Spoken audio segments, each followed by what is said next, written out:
मैंने कहा कि अभी फाइल टेबल पर नहीं आई है। मैं आपको एक और बड़ी चीज़ बताता हूँ। कुछ दिन पहले मेरी एक बहुत बड़े पदाधिकारी से बात हो रही थी। उनसे मैंने कहा कि क्या चल रहा है, राष्ट्रीय अध्यक्ष को लेकर पूछा, तो उन्होंने साफ तौर पर हंसते हुए कहा कि पहले आप लोग नाम चला लो, जितना मीडिया चला सकता है चला लो, थक जाओगे तब आएंगे। फिर उन्होंने कहा कि फाइल टेबल पर आई नहीं है, अध्यक्ष को लेकर एक सिंगल मीटिंग अभी तक नहीं हुई है। तो यानी कि जितने भी नाम चल रहे हैं। भारतीय जनता पार्टी का नया राष्ट्रीय अध्यक्ष कौन बनने वाला है, अब यह एक यक्ष प्रश्न हो चुका है। भारतीय जनता पार्टी के कार्यकर्ता ही नहीं बल्कि आम जन भी ये सोचने पर मजबूर है कि नया राष्ट्रीय अध्यक्ष कौन होने वाला। मेरे साथ मौजूद है न्यूज़ 18 के पॉलिटिकल एडिटर यतेंद्र शर्मा, जो भारतीय जनता पार्टी पर भी काफ़ी नज़र रखते हैं और पकड़ भी रखते हैं। तो ये सवाल सबसे पहले इन्हीं से ही पूछा जाए। पकड़ा हुआ नहीं है ना पार्टी को? नहीं, पकड़ा हुआ नहीं है, लेकिन आप पकड़ तो रखते ही हैं कि, और नज़र भी रखते ही हैं क्योंकि आप बीजेपी का जानकारी रखते हैं। तो मैं अपने शब्द वापस लेता हूँ, मैं कहता हूँ जानकारी रखते हैं। तो क्या लगता है इस बार कौन होने वाला है? क्या कोई महिला होगी या कोई वापस फिर से कोई पुरुष ही? देखिए, यही तो सवाल है जो सबके मन में तैर रहा है कि कौन होगा। अगर ये मुझे भी पता चल जाए तो मैं चला दूंगा, तुरंत न्यूज़ 18 इंडिया पर बड़ी बड़ी खबर ब्रेकिंग आएगी, ये होगा और सबसे पहले हमने चला रहे हैं, एक खबर पे मोहर जैसे चलती है। लेकिन सच्चाई है कि अभी किसी को भी नहीं पता। और मुझे तो, मैं ये भी दावा कर सकता हूँ कि जिनको बनाना है उनके मन में अपने अपने नाम होंगे, लेकिन गारंटी से वो भी नहीं कह सकते कि सच में उनके मन में जो नाम है वही बनेगा। तो ये यक्ष प्रश्न उनके मन में भी है, हमारे मन में भी है, बीजेपी के कार्यकर्ताओं के मन में भी है, संघ के स्वयंसेवकों के मन में भी है, अपोजिशन के नेताओं के मन में भी है। लेकिन अभी किसके नाम पर वो चाबी जो खुलने वाली, ताला कौन किसके नाम पर खुलेगा, वो भी किसी को नहीं। यतेंद्र जी, एक सवाल काफ़ी आ रहा है कि इस बार दक्षिण से राष्ट्रीय अध्यक्ष होना चाहिए भारतीय जनता पार्टी का। तो क्या ये कार्यकर्ताओं की आवाज़ है या आम जन भी ये चाहता है, या बीजेपी के अंदर भी इस तरह की सुख बुगाहट है कि इस बार दक्षिण से होना चाहिए? क्योंकि ये जो खबरें हैं ये काफ़ी सुर्खियों में आ रही है कि क्या पता इस बार दक्षिण से कोई नया राष्ट्रीय अध्यक्ष मिल जाए भारतीय जनता पार्टी को, ऐसा है कुछ? आशीष जी, मैं आपको एक सिनेरियो समझाता हूँ पूरे संघ परिवार का, क्योंकि बीजेपी भी उसी वृक्ष की शाखा है, राजनीतिक शाखा है। संघ परिवार में होता क्या है, अगर कोई इस बार उत्तर से बना तो अगली बार वो दूसरे क्षेत्र का होगा। वो पश्चिम भी हो सकता है, वो पूरब भी हो सकता है, वो दक्षिण भी हो सकता है, क्योंकि ये परंपरा है कि कास्ट और एरिया यानी कि क्षेत्र हमेशा एक सर्किल में चलता है। संघ परिवार किसी भी संगठन का, चाहे वो बीजेपी हो, विद्यार्थी परिषद हो, भारतीय मजदूर संघ हो, स्वदेशी जागरण मंच हो, या बीजेपी हो, या विश्व हिंदू परिषद हो, कोई भी, जितने भी 32 करीब सहयोगी संगठन है संघ परिवार में जो आते हैं, और हमेशा सबकी सहभागिता रहे एक एक करके, ये सर्किल में चलता है। जैसे इस बार बीजेपी अध्यक्ष हैं जेपी नड्डा, वो हिमाचल से आते हैं, तो स्वाभाविक है इस बार जो अध्यक्ष होगा वो किसी अन्य प्रदेश से होगा। पिछली बार उनसे पहले की बात करें तो अमित शाह थे, वो गुजरात से आते हैं। उनसे पहले की बात करें तो राजनाथ सिंह थे, वो उत्तर प्रदेश से आते हैं। उनसे पहले नितिन गडकरी थे, वो महाराष्ट्र से आते हैं। तो हमेशा वो सर्किल चलता है। तो स्वाभाविक है जो आपने सवाल पूछा, इसमें कोई दो राय नहीं है कि इस बार दक्षिण से भी हो सकता है, क्योंकि दक्षिण से काफी समय से कोई अध्यक्ष आया भी नहीं है। हालांकि लेकिन राष्ट्रीय संगठन मंत्री वीएल संतोष वो दक्षिण से है, तो दोनों दक्षिण से हो सकते नहीं हो सकते, इस पर भी संघ विचार कर रहा होगा, पार्टी विचार कर रही होगी, जो भी इनके रणनीतिकार हैं, क्योंकि मैसेज पूरा देश के प्रतिनिधित्व का देना होता है। हाँ, पिछली बार ऐसे हुआ, एक बार देखें क्योंकि प्रधानमंत्री भी गुजरात से और अमित शाह भी राष्ट्रीय अध्यक्ष बने, वो भी गुजरात से। तो ये भी हो सकता है कि राष्ट्रीय संगठन मंत्री भी साउथ से और राष्ट्रीय अध्यक्ष भी साउथ से हो, ये एक मैसेज हो सकता है। लेकिन जब वो टेबल पर बैठेंगे, जब सारी चर्चाएं होंगी, एक एक रणनीति के हिसाब से सारे पॉइंट्स ऑफ व्यू पर वो चर्चा करेंगे, तब ये चीज़ें निकल कर आएंगी। तो हो सकता है इसमें कोई दो, मतलब एक तरह से मना भी नहीं कर सकते कि साउथ से कोई हो सकता है, नहीं हो सकता है, वो अपनी रणनीति के हिसाब से तय करेंगे। भारतीय जनता पार्टी को दक्षिण का किला फतेह करना है, मतलब उसके लिए, मतलब कह सकते हैं ना कि एक सपने जैसा कि मुझे, क्योंकि आप देख सकते हैं कुछ राज्य और बचे हैं दक्षिण के, तो कह सकते हैं कि उनका ये मोटिव है, कह सकते हैं कि इस बार हमको दक्षिण का किला फतेह करना है। अगर दक्षिण से कोई राष्ट्रीय अध्यक्ष चुना जाता है तो क्या ये फायदेमंद होगा भारतीय जनता पार्टी के लिए? देखिए, एक मैसेज तो अच्छा जाएगा। हालांकि ऐसा नहीं कि साउथ से कोई बना नहीं है, बन चुके हैं, बंडारू दत्तात्रेय भी नाम है, और भी संगठन मंत्री भी वीएल संतोष हैं वहाँ से, और कर्नाटक में सरकार बना ही चुके हैं। आप तेलंगाना में इस बार बहुत अच्छा प्रदर्शन किया, काफ़ी अच्छा प्रदर्शन किया, और इसमें जो टीम है, जो साउथ की टीम है, चाहे वो आंध्रा की हो, आंध्रा में तो एनडीए की सरकार भी है, चंद्रबाबू नायडू के साथ मिलकर सरकार बना चुके हैं वो, केरल में भी इस बार खाता खुल चुका है, लोकसभा सीट वहाँ से मंत्री भी बना चुके हैं। और जो पालक्कड़, जहाँ पर अभी संघ की कोऑर्डिनेशन कमेटी की बैठक हुई थी, वहाँ पे पालक्कड़ की मैं बात करूँ तो पालक्कड़ में बहुत अच्छा कर चुके हैं, यानी वोट परसेंटेज काफ़ी बड़ा है। तो साउथ में, तमिलनाडु में जरूर इस बार जो उम्मीद थी वो उम्मीद पूरी नहीं हुई। उनको लगा कि वोट परसेंटेज काफ़ी बढ़ेगा, 1-2 सीटें भी आ सकती हैं, हालांकि 6 से 7 सीटों का दावा किया जा रहा था, वो नहीं हुआ। लेकिन अगर चेहरा कोई ऐसा देते हैं, कोई जादुई नेतृत्व करने वाला हो, जो साउथ की राजनीति में भी पकड़ रखता हो, अगर उस तरह का कोई चेहरा आता है तो जरूर फायदा मिलेगा। लेकिन एक केवल रस्म अदायगी करनी है कि साउथ से कोई नाम दे दो तो हो जाएगा, ऐसा चमत्कार नहीं होगा। एक दो नाम भी है, मैं लगभग आंध्र प्रदेश से आती है, डी पुरंदेश्वरी, उनका बनना पॉसिबल है इस बार की, क्योंकि महिला भी आवाज तो उठी थी कि महिला को बनाया जाए।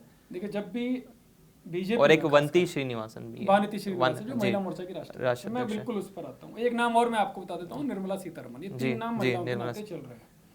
मैं एक एक करके आता हूँ। आपने डी पुरंदेश्वरी का नाम लिया, अगर आप बीजेपी की आप काम करने की स्टाइल जो देखोगे, जब भी राष्ट्रीय अध्यक्ष बनता है तो ऐसा बनता है जो नीचे से ऊपर तक का, जिसका संगठन का अनुभव हो, संघ परिवार का बैकग्राउंड हो।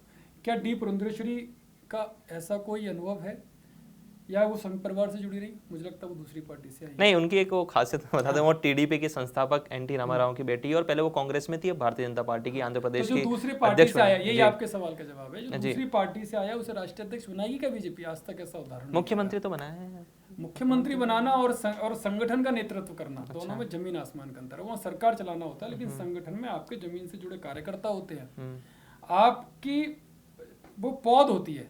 अगर पौध को ये मैसेज दोगे कि दूसरी पार्टी से आकर, दूसरे कल्चर से आकर लोग आपका प्रदेश अध्यक्ष तो कर रहे हैं, राष्ट्रीय अध्यक्ष की बात कर रहे हैं, तो वो करना, क्योंकि साउथ में आपके पास उतना अच्छा जनाधार पार्टी का नहीं है, संघ का है, तो वो वहां पर एक मैसेज हो सकता है। लेकिन राष्ट्रीय अध्यक्ष पूरे देश का, पूरे संगठन का राष्ट्रीय स्तर पर नेतृत्व करता है, तो वो सवाल आपका वहीं जवाब मिल जाता है कि वो नहीं होगा। ये आप लिख कर रख लीजिए, डी पुरंदेश्वरी नहीं होगी। आपने दूसरा एक नाम निर्मला सीतारमण जी का आता है। निर्मला सीतारमण जी वित्त मंत्री हैं, बहुत अच्छे से काम कर रही हैं, महिला के फेस पर उनको पूरा देश जानता है, लेकिन वो संगठन में उनके पास कोई भी जिम्मेदारी नहीं रही है, केवल राष्ट्रीय प्रवक्ता को छोड़कर। और प्रवक्ताओं में जहाँ तक मैं बीजेपी को समझता हूँ, वो राष्ट्रीय पदाधिकारियों में नहीं आते हैं, जहाँ तक मुझे जानकारी है। अब कोई चेंज हो गया हो तो मैं कह नहीं सकता, लेकिन मैं काफी सालों से बीजेपी को देख रहा हूँ। तो राष्ट्रीय अध्यक्ष के लिए संगठन चलाने का अनुभव होना चाहिए, वो उनके पास नहीं है। सरकार में काम करने का अनुभव उनके पास बहुत अच्छा है, लेकिन संगठन का नहीं है। तो मुझे वो संभावना उनकी ना के बराबर लगती है कि वो राष्ट्रीय अध्यक्ष पर, उनके नाम पर चर्चा भी होगी।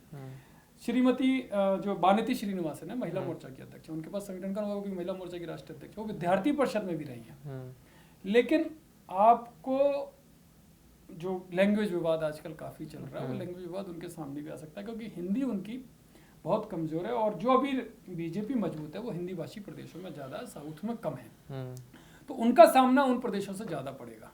तो आप कह सकते हैं कि लैंग्वेज बैरियर है उनके सामने। वो है, क्योंकि आम कार्यकर्ता अगर अपनी बात अपने अध्यक्ष को नहीं बता पाएगा, वो अध्यक्ष उनको नहीं समझा पाएंगे, तो वो एक दिक्कत आएगी। हालांकि अगर इसका कोई तोड़ निकाले तो उनका नाम आ सकता है, उनके नाम को पूरी तरह से खारिज नहीं करूंगा, लेकिन संभावना ना के बराबर लगती है। ये बड़ी दिक्कत है, क्योंकि वो महिला मोर्चा की तो राष्ट्रीय अध्यक्ष रही है, उस तरह का बाकी का अनुभव उनका भी संगठन में बहुत नहीं है। चलिए 2 नाम और मैं पूछता हूँ, एक तो मनोहर लाल खट्टर, दूसरा नाम है शिवराज सिंह चौहान। इनके नाम की भी चर्चाएं हैं? हाँ बिल्कुल, मीडिया में चल रही है। मैंने कहा कि अभी फाइल टेबल पर नहीं आई है। मैं आपको एक और बड़ी चीज बताता हूँ। कुछ दिन पहले मेरी एक बहुत बड़े पदाधिकारी से बात हो रही थी, उनसे मैंने कहा कि क्या चल रहा है राष्ट्रीय अध्यक्ष को लेकर पूछा, तो उन्होंने साफ तौर पर हंसते हुए कहा कि पहले आप लोग नाम चला लो, जितना मीडिया चला सकता है चला लो, थक जाओगे तब आएंगे। फिर उन्होंने कहा कि फाइल टेबल पर आई नहीं है, अध्यक्ष को लेकर एक सिंगल मीटिंग अभी तक नहीं हुई है। तो यानी कि जितने भी नाम चल रहे हैं वो सब हम लोगों के मन से चल रहे हैं। पार्टी अभी उस पोजीशन पर, उस सिचुएशन पर नहीं आई है कि वो राष्ट्रीय अध्यक्ष को लेकर चर्चा करे।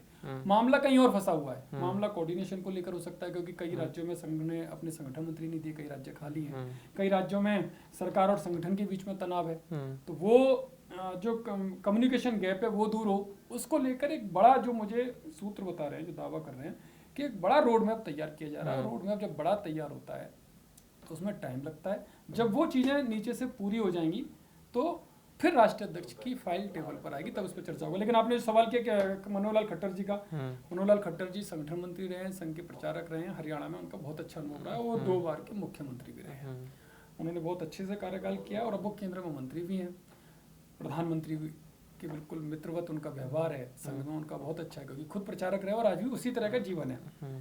लेकिन उनकी एज फैक्टर है, क्योंकि राष्ट्रीय अध्यक्ष जो बनता है वो पूरे देश भर में उसको प्रवास करना पड़ता है, संगठनात्मक टूर तो बहुत ज्यादा होते हैं। मैं एक मिनट आपको रोकना चाहूंगा। मुझे जो जानकारी मिल रही है वो ये है कि खुद मनोहर खट्टर जी ने खुद मना किया है प्रधानमंत्री से या जहाँ भी कि वो इस पद के लिए, इस जिम्मेदारी के लिए इच्छुक नहीं है, उनको जो जिम्मेदारी दी गई है वो उसको अच्छे से निभाए। एक सवाल बीच में आना कि आपने कहा एज फैक्टर है, तो ये जो 75 साल वाला चल रहा है इसके ऊपर भी थोड़ा सा आप क्लियर कर दें हमारे दर्शकों को। ये है कि जो संघ प्रमुख जी, जो संघ प्रमुख डॉक्टर मोहन राव भागवत हैं, उन्होंने जो बोला वो मराठी में एक तो बोला तो हो सकता है समझने में लोगों को दिक्कत है। उन्होंने पिंगले साहब का उदाहरण दिया था वो कि उन्होंने ऐसा कहा था, उन्होंने ये नहीं कहा कि हम ये करने वाले हैं। अच्छा। और संघ में तो वैसे भी एक परंपरा में शुरू से चला रहा हूँ, जब भी 70, 75, 80 के होते हैं तो धीरे धीरे नई पीढ़ी को आगे लाने का काम किया जाता है और वो प्रचारक धीरे धीरे खुद पीछे हो जाते हैं। लेकिन वो तब एक दूसरा उसमें आता है कि वो फिजिकली कितने फिट है।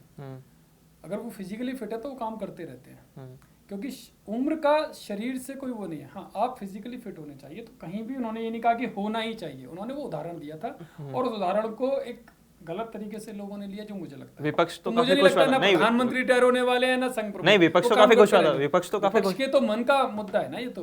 वो तो टारगेट करेगा जब भी ऐसे मुद्दे मिलेंगे, क्योंकि वो राजनीति कर रहे हैं ना, और राजनीति करना उनका काम है, तो वो तो करेंगे ही। तो इसको तो ना विपक्ष के लिए गलत लेना चाहिए ना सत्ता पक्ष। अब मेरे आखिरी 2-3 सवाल ये है कि भूपेंद्र यादव और धर्मेंद्र प्रधान। देखिए बिल्कुल, भूपेंद्र यादव और धर्मेंद्र प्रधान ओबीसी प्रतिनिधित्व के बड़े चेहरे हैं। भूपेंद्र यादव जहाँ अधिवक्ता परिषद से जुड़े रहे, बाल आप्टे जी के समय में उनको आगे बढ़ाने का काम किया गया, क्योंकि उनमें वो क्षमता थी। राम मंदिर आंदोलन एक बड़ा जो पार्टी को शिखर तक ले जाने का काम जिस आंदोलन ने किया, उस मूवमेंट से वो जुड़े रहे, क्योंकि कोर्ट में जो पक्ष रखा गया वो भूपेंद्र यादव ने बहुत अच्छे से रखा। फिर उन्होंने राष्ट्रीय मंत्री बने, फिर राष्ट्रीय महामंत्री बने, फिर केंद्रीय मंत्री बने राज्यसभा सांसद बनने के बाद। तो क्या भारतीय जनता पार्टी उनको बनाएगी? धर्मेंद्र प्रधान विद्यार्थी परिषद में पूर्णकालिक रहे, राष्ट्रीय मंत्री रहे, फिर वो बीजेपी मोर्चा के जो युवा मोर्चा है उसके राष्ट्रीय अध्यक्ष रहे, उससे पहले भी जिम्मेदारी रही। फिर वो राष्ट्रीय मंत्री वो भी बने, राष्ट्रीय महामंत्री बने। ये दोनों ऐसे हैं जो संघ के खांचे में बिल्कुल फिट बैठते हैं, संगठनात्मक तरीके से भी और सरकार में भी दोनों। तो भारतीय जनता पार्टी इन दोनों पे दाव लगाएगी? जब भी मुझे लगता है, जब भी चर्चा होगी, जब वो मैं कह रहा हूँ ना जो टेबल पर फाइल आएगी, तो 100% इनके नाम पे चर्चा होगी। दोनों ही संघ और सरकार दोनों ही चाहते हैं, दोनों में काम करने का अनुभव है। हालांकि नाम दोनों का पता नहीं, हो सकता कोई तीसरा नाम भी आ जाए, कोई महिला के नाते और कोई नाम अलग से आ जाए, ये भी हो सकता है। या हो सकता है कोई प्रदेश से कोई और बड़ा नाम ऐसा लिया जाए जो इस पूरे समीकरण पर फिट बैठता हो। लेकिन मैं फिर कह रहा हूँ, अभी तक एक भी मीटिंग नहीं हुई है। ये यक्ष प्रश्न है, वो जो फैसला करने वाले हैं उनके सामने भी वो यक्ष प्रश्न होगा, क्योंकि जब टेबल पर वो दोनों ग्रुप बैठेंगे आमने सामने, तब जाके चीजें। मैंने तो आपसे सवाल पूछा, 3-4 नाम के बारे में पूछा, अब आपका नाम बता दो कौन हो सकता है, क्योंकि मैंने तो जो नाम थे, मैंने क्या अपने मन से नाम बताने में तो यही है कि अपने मन से क्यों बताना। नहीं, अपने मन से नहीं, आपको नहीं, मैं कह रहा हूँ कि आपको क्या लगता है, आपको किसमें वजन ज्यादा लगता है कि हाँ ये व्यक्ति संगठन के लिए जो संगठन सही चला पाएगा, ये व्यक्ति भारतीय जनता पार्टी की, नहीं बहुत सारे नाम, उनमें से परफेक्ट कौन है? मैं आपसे परफेक्ट कुछ नहीं होता, जो टेबल पर चीजें आएंगी तभी फाइनल होगा। पत्रकार का काम अपने मन से बताना नहीं होता, जो आप पूछ रहे हो। नहीं, पत्रकार का काम होता है कि हाँ, नहीं मैं कह रहा हूँ आपका आकलन क्या कहता है, मैं मन से नहीं बोल रहा हूँ, मैंने कहा आपका आकलन क्या, आपको क्या लगता है? मैं फिर वही कह रहा हूँ, आकलन वही है जो संघ और सरकार दोनों के बीच में सामंजस्य बैठाए, जो जातिगत समीकरण, जो क्षेत्रगत समीकरण में फिट बैठता होगा वो होगा। और ये आखिरी मेरा आखिरी सवाल आपसे कि संघ का नए राष्ट्रीय अध्यक्ष चुनने में कितना हस्तक्षेप होगा? मुझे लगता है दोनों की सहमति से होगा। संघ और प्रधानमंत्री मोदी या गृह मंत्री अमित शाह या जो भी पार्टी के रणनीतिकार हैं, वो दोनों जब बैठेंगे एक आम सहमति बनाई जाएगी, जो हमेशा से होता है। इसमें कोई मतभेद नहीं होगा। लोग जरूर अटकलें लगा रहे हैं कि मतभेद हो रहा है, तनाव पर है, कुछ नहीं। वो एक रोड मैप बनाने के फॉर्मूले पर काम कर रहे हैं। जब वो फॉर्मूला बन जाएगा तब राष्ट्रीय अध्यक्ष के लिए वो बैठक करेंगे, और मुझे लगता है जब 2-3 बैठकें होंगी उसमें क्लियर हो जाएगा मामला। बस वो संगठन मंत्री वाला जो मैंने बताया वो एक चल रहा है, इसके अलावा कोऑर्डिनेशन को लेकर चल रहा है। अलग अलग राज्यों में कई सारे कुछ मतभेद हैं, वो दूर करने की कोशिश की जा रही है कि आगे भविष्य में उस तरह की चीज़ें ना हो। सरकार के साथ चीज़ें किस तरह से सही दिशा में आगे बढ़े, मुझे वो रोड मैप बन रहा है जो मेरे पास जानकारी है। जैसे ही वो चीज़ें पूरी हो जाएंगी, राष्ट्रीय अध्यक्ष का फैसला तुरंत हो जाएगा। लगभग कितने महीने और लग सकते हैं, क्योंकि लगातार, क्योंकि जून 2024 में जेपी संसद नड्डा जी का सत्र के कार्य, बीच में भी हो सकता है, संसद सत्र जो 21 जुलाई से शुरू होने वाला है मानसून सेशन, उसके बाद भी तो लगभग अब कार्यकर्ताओं को ये मन बना लेना चाहिए कि भारतीय जल्दी जनता कुछ नहीं पार्टी हो का, रहा। अभी 1-2 हफ्ते में तो नहीं हो रहा, कम से कम। मतलब एक आध महीने में तो हो जाएगा ना, 1-2 महीने हाँ में। हाँ, ये तो होना ही है, हम्म। वो तो होना ही है। बस चीजें कहाँ बीच बीच में जो फंसी हुई है, जो मैंने पॉइंट्स बताए वहाँ फंसी हुई, जैसे ही वो सॉल्यूशन निकलेगा, रिजॉल्व होंगी, वो उस टेबल पर आ जाएंगे। चलिए, आज हमने चर्चा करी कि भारतीय जनता पार्टी का नया अध्यक्ष कौन होगा। 2024 में जेपी नड्डा का कार्यकाल खत्म हो गया था, उसके बाद पहलगाम हमला हुआ था, लगभग उसी समय नए और मुझे राष्ट्र, लगता है जेपी नड्डा सबसे ज्यादा अध्यक्ष बने रहने का रिकॉर्ड तोड़ने वाले हैं कुछ दिनों में। सबसे अमित शाह के नाम में अमित शाह- लगातार, क्योंकि अमित- आप बार बार बन सकते हो, मतलब 2 बार का टर्म है, फिर बाद में गैप हुआ, फिर राजनाथ सिंह ऐसे 2-3 बार बन चुके, लेकिन एक साथ इतने दिन तक बने रहने का रिकॉर्ड जेपी नड्डा तोड़ने वाले हैं। चलिए ठीक है, भारतीय जनता पार्टी का जो राष्ट्रीय अध्यक्ष का कार्यकाल होता है वो 3 वर्ष का होता है, और जेपी नड्डा ने जो 3 वर्ष का कार्यकाल उसको पूर्ण कर दिया, उसके बाद उनका कार्यकाल एक्सटेंड हुआ। अब लगता है कि भारतीय जनता पार्टी को नया अध्यक्ष बनने वाला है। हमने बात करी थी यतेंद्र जी से, जो हमारे पॉलिटिकल एडिटर हैं, इन्होंने बताया कि जो हमने नाम पर चर्चा करी, जो 5-6 नाम है, अगर लगता है कि उन्हीं में से ही कोई नया राष्ट्रीय अध्यक्ष बन सकता है। आप देखते नया भी रहिए, आ सकता है। और नया भी आ सकता है, बिल्कुल जो बात करी इसमें नया भी आ सकता है। आप देखते रहिए न्यूज़ 18।